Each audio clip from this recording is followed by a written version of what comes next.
Have you ever wished that you had a solution to a short-term cash flow crunch? Well, today I have a suggestion for you. This is Judi Otton with Growthcast, and we are continuing our series on non-traditional business financing options. Today, I want to talk about invoice factoring.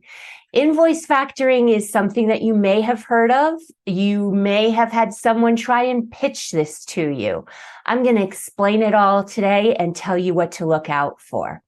So the way that invoice factoring works is you have provided a service or delivered some goods to a client and you've sent the invoice, and now you're waiting for them to pay. The factor will come in, the invoice factoring company will come in and they will pay you a good portion, 80 or 90% of that invoice, and then they will wait and collect the money from the customer.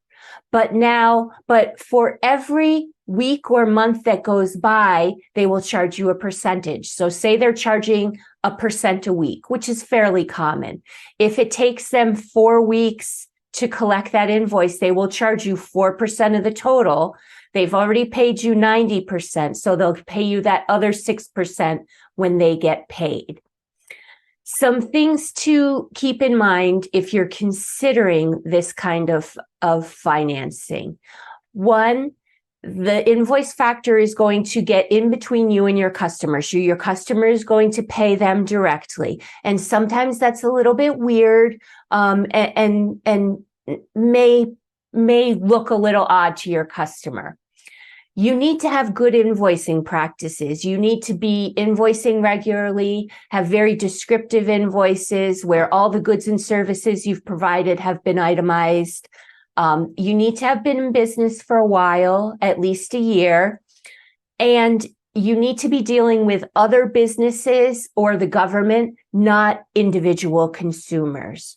You also can't normally do invoice factoring for those invoices that are really, really late. Those customers that have just dragged their feet for 60 or 90 or more days. The factors don't want those because they're not likely to get paid in most cases.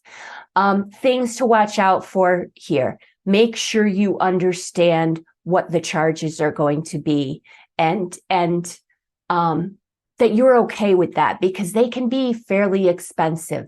Make sure you understand how the company is going to work with your client.